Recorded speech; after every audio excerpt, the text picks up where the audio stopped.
have read the story about the boy who lived, the tale that took us to the magical world of wizards and witches, goblins and muggles. There's always room for a story that can transport people to another place, J.K. Rowling said. She did exactly that with her Harry Potter series, an engaging mix of boarding school, fantasy, coming of age, and commentary on societal problems. That is the power of a well told story. We bring to you one such powerful storyteller in Contented's third episode of the season on storytelling. Our guest today has 22 years of rich experience bringing to life stories from around the world. Meet Geeta Ramanujam. What began as casual conversations with fellow teachers on making learning more interesting led to the founding of Kathalaya, the popular house of stories that trains people in the art of storytelling. Geeta has the distinction of being the first Indian storyteller to perform and train wannabe storytellers around the world. She also holds a place in the Limca Book of Records for organizing the first ever International Storytelling Festival in India in 2005. A very warm, contented welcome to Geeta. The power of storytelling, I think the world is waking up to it. Yes. The business world is waking up to it. So we wanted to hear it from the horse's mouth, from the storyteller's mouth rather, about what are the traits of a storyteller and can anyone become a storyteller? Human beings have always been survivors. And if you look at the evolution of the human mind, it has always been to adapt or to learn skills that will help them to survive. And one of the survival is also economics. Mm-hmm. So I think when you want to do something and you want to learn something, the human body immediately gets very alert and says, yes, I have to learn this art. Yeah, so I think that is, and you know, from the beginning of time, if you look at the caveman or anyone, they always wanted to tell stories. Because that's the first communication that ever happened from the wanderer to the settler. When he wandered, he was just with animals and birds and all that. But when he saw another man, he said, oh my God, the first emotion was probably fear. And the second emotion was, can I talk to him? You know? So whether it was through gestures or through a painting or connect. So the human connect happened when he said, you know, I'm living here and I build a fire, I heat my food and I want to settle down. What about you? And so the first thing that people exchanged was, I think, stories. Can you give our listeners tips on how they can become storytellers? So many of us know a lot of things, but we want a kind of affirmation. So you have courses, right? Like there is homeschooling, but when you go to a school, you get certified for it. So the same way, like we have an academy for storytelling. And I thought it was important to start this international academy because many people were wondering whether this is the right method or not, whether I can tell a story. What are the elements required for a story? So I traveled abroad a lot and I discussed with a lot of people there. And then I decided I'll put everything together and make it into a course. So we have two kinds of courses. The certificate course, which is a beginner's course in storytelling. Why do I call it a beginner's course? Because it's an art. It's just like the skill of reading. You can't just become a reader. You'll have to develop that skill. And since we've lost it for a long time, if you want to do it professionally, then you'll have to adhere to certain rules. Now, it is a very open course because we have grandparents and corporate attending it at the same time. But what you want to take away from it is the investment of your time and energy. And you'll have to take that skills and see and practice. It's just like driving or swimming. So we give you the certificate, but you'll have to actually drive to see whether, I will be a storyteller. So that is a very important thing. So the first step of being a good storyteller, I say, is to be a good listener. Because unless you observe, you listen, and you have that patience to actually observe, you can't bring into your communication skills. Sure. The internal aspects of a storyteller are very important. And then comes the external techniques, which are quite easy. It's like teaching them how to write or how to read. So I teach them voice. Voice. Lot of how do you project a voice and not throw voices. You see, most of the teachers in the thing is keep quiet, and children don't listen because it's very aggressive. Why would I want to listen to you? Even a child is sensitive, right? So if I'm firm, like I think some of the stories of Ramakrishna Paramahamsa or others where, there's this snake that comes every day to the temple. And so nobody wants to enter the temple. So this guru, he has a way of communicating. He picks up the snake, puts it in the corner near a tree and says, now don't disturb the people. They're all scared. And then after a year, when he's passing by that same way, he sees the snake is almost dying. And all the children are pelting stones. So he goes and picks up the snake and tells the snake, why are you taking all this? And the snake apparently communicates saying, you were the one who asked me to be quiet. And so the Swamiji says, I told you to hiss, not bite. So please hiss whenever. So don't go to the other extreme. So the same way I feel that people have to see where they can draw a line. So that external techniques also is very important. How much can I project my voice and not throw my voice? So I also do a lot on the body language. How do you stand? How do you walk into a class? How do you walk in front of people? Why don't many people come and say, I'm so sorry today I'm late. Today, this is the first time I'm presenting something. I'm sorry. So pardon if there are any mistakes, You're already telling them, don't believe in me. Right. I said, never apologize. Be prepared. And drop everything outside. Today because my mother-in-law, just when I was leaving, she gave me so many tasks. I'm so sorry that I'm so late. So I'm already saying, don't forgive me. Sure. So it's also about your self-esteem. What do you want to actually project? And many people, they use too many words when they want to say something. Use few words, but directly convey the point. So we also tell them how to concise a story. How do you translate that to a corporate environment? Okay. I'll give you an example. Yes. So typically in the corporate setting or even in a professional setting, we have to go in and make presentations. Right. So I recently I do it as a matter of course in my job. I present to clients, we pitch for projects and so on. We went into a boardroom of a client and, with my trusty Mac, and we went in there and none of the gizmos to connect to the screen worked. And ultimately, I had to speak off of, somebody else's laptop, and it was the wrong deck. Okay. That thing got me all flustered, Right. and it took me 15 minutes to regain my balance. And this sort of things go wrong in the corporate setting. Right. You're presenting to strangers, you may be presenting to a near hostile audience. Right. And things go wrong. Right. How do you handle that? Okay, so you didn't foresee that this would go wrong. Right. So the frustration is actually, when you're flustered, it shows on your face. Yes. And your body, right? That's why it's so important to know yourself.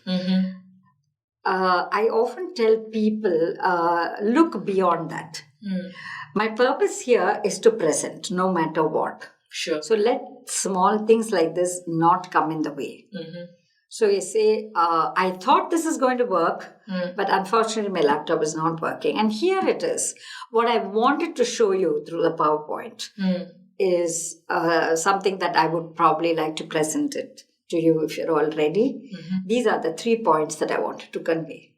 So know your points also, even though, because we also become very dependent on the PowerPoint. Correct. But if you can get a gist of it and be prepared for it, then in case the power fails, you're still able to convey. And that is your ultimate goal. Isn't it? Your goal is not to say, can I come back another day because it's not working? Rather, can I just go ahead and, present it? See, always have that backup. And when you're present and you say, I'm leaving this thought with you, when I'm free, when my laptop is fine, I will send it to you by whatever, Correct. meal or whatever it is, Correct. and do have a look at it to reinforce what I've said. Sure. But the preparation is so important.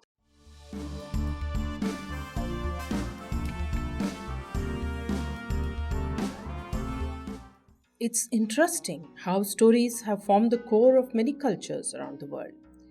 Here's a tiny Japanese folklore called The Monk and the Samurai. Once, a monk was sitting, eyes closed and legs crossed, in deep meditation. His peace was suddenly interrupted by a large, tough samurai bursting in. "Monk!" the samurai roared, expecting instant obedience. "Teach me about heaven and hell," he growled. The monk glanced at the mighty warrior and replied with contempt in his voice, "Teach you about heaven and hell? I could not teach you about anything. You are dumb and dirty and uncouth. You are a disgrace to the samurai class. I cannot even stand you. Get out of my sight." The samurai was furious. His face turned crimson and he began to shake, speechless with rage. He drew out his sword, raising it high above his head, and prepared to strike the monk. Just then, the monk looked straight into the samurai's seething eyes and said softly, "That, my friend, is hell."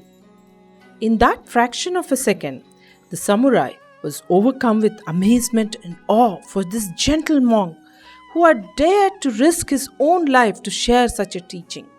The samurai lowered his sword and bowed his head to the monk. His eyes were filled with tears of gratitude. "And that is heaven," the monk said softly.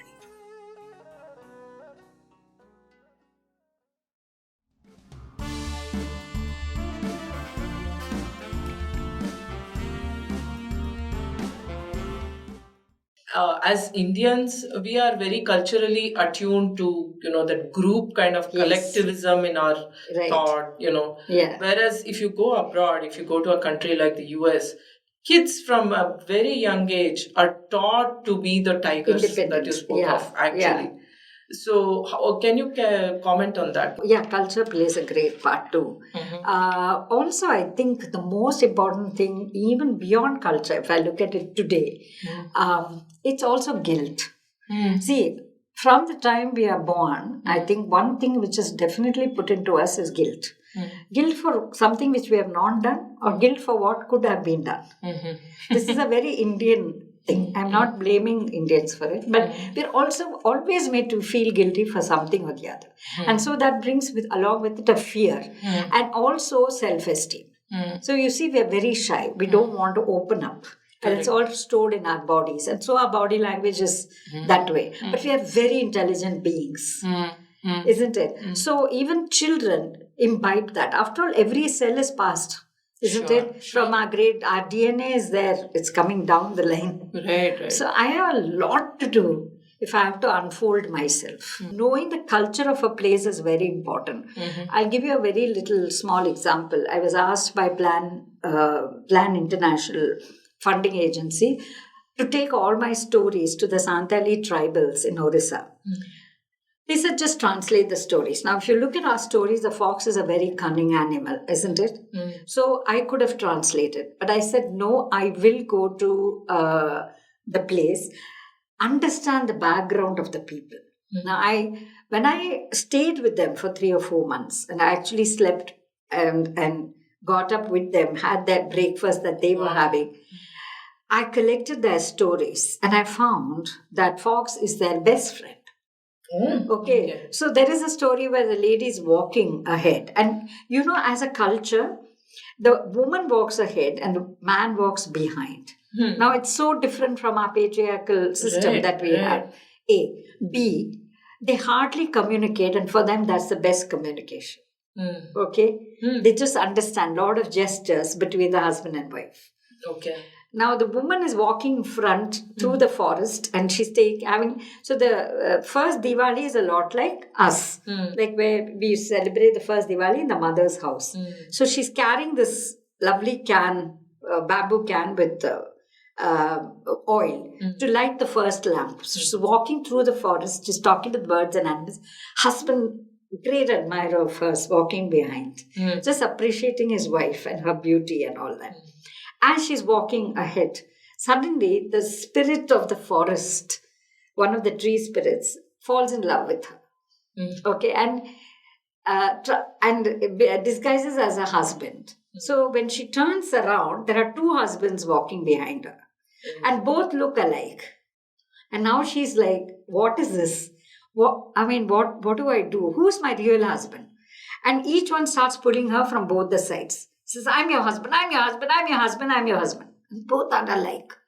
So she shouts out to the fox, and the fox comes running and looks, and he's a very smart fox, clever fox. He says, "Okay, I can find out who's the real husband." He says, "Why don't you throw this can out, the oil out?" And she opens the lid and throws the oil out.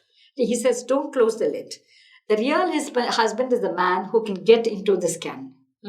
Now, the spirit of the forest doesn't have brains, right? Quite dumb. So he gets into the can, and the fox says, "Close the lid now." Now you know who's the real husband, right? So when you talk of sensitivity, now I cannot go there and tell them a story that the fox was a cunning fox. Right. Isn't it? Because sensitive, culturally, they're tuned to fox being the best friend. So this is where I would say we have to be sensitive to cultures. Nowadays, with more and more women entering the workplace, Yes. there is almost an expectation for women to adopt maybe the voice, the tone, the body language of men. Yeah. I've seen these, Amy Cuddy's power poses. Right. The TED Talk. Yes. Where she also advocates, standing with your legs apart and hands on the hips. It's not something women would do by nature. Right. But does it matter? Should I do the power pose before I get into a presentation? Not at all. Not at all. I don't agree with this because I travel with my sari, my bindi. I don't change anything. And fortunately for me, people have always looked up to me. They've said, "Oh, we appreciate your Indian sari. We love that you are still keeping up the culture. How do you tie the sari? How do you manage the 6 meters?" That's what people have always asked me. And they respect that you have come from India. And that you can still speak English. And that you can speak English better than they do. It's about my confidence, finally. Right? It's me in the end. How do we use the power of storytelling in learning? I think now you have like online or master classes. Right. So one of the things is when I actually directly do a class in the academy. That could be recorded and put before on the net. Now everything can be converted, right? The other thing is to actually tell them, like the way I'm speaking now, say these are the ways that you can do it, and do it more of a video recording so I can actually show them what are the gestures, what are the voices, what are the things. Any concept, when it has data, it can be anything as it is boring. Right. See, stories are very attractive because they are an exaggeration of what is. Right? Anything which has a plot, which has a twist, then it becomes beautiful. For instance, look at our films. You have the same formula, right? One hero, one heroine, then one villain. And usually it's one heroine and two heroes, or one hero and two heroines, one triangle, which has been there for 50 years. And we still go. Right. Except that scenes that have changed. And if you look at the last few scenes where the villain is running to the airport and the hero manages to go through the airport, and just as the villain is taking off, he hangs on to that helicopter. Correct. And then the hero is we know that this is not possible, but we are willing to believe in it because it attracts. I think for any data, anything, look at the concept, and once you make that concept into a story, then it becomes very beautiful. So somewhere if you can find a story that could connect and you can intersperse the concept, it can be in the middle, it can be in the beginning, it can be the end. But then what stays may be the story. And what, by the way, happens is that you've also learned facts.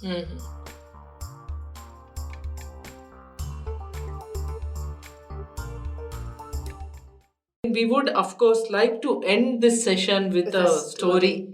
So, if you could kindly, you've already told us so many stories, Yeah. but just one last one too. A little one, small one. Yes, please. So once upon a time, there was a cat, and she was a very proud mother cat, very quiet and very observant. She was resting one afternoon. She was very happy because she had 3 little kittens, and those 3 kittens were suckling. And she was resting. And then she turned because she heard a sound. There was a dog, and the dog was eyeing the 3 kittens and mouth watering. Now the mother turned and she did, "Bo!" The dog ran away. And the 3 kittens for the first time looked at the mother. The mother said, "It's always good to know a second language." So I tell people that I also tell this for survival. I mean, how does one protect oneself? That is one thing. The other is we're all survivors again. So use storytelling at least as your second language. Thank you so much. Thanks, Geeta, for joining us here today. Thank you very much. That was a great session, immersing myself in Geeta's stories. Catch you next time as we dwell into the world of stories with another storyteller. Till then, cheers!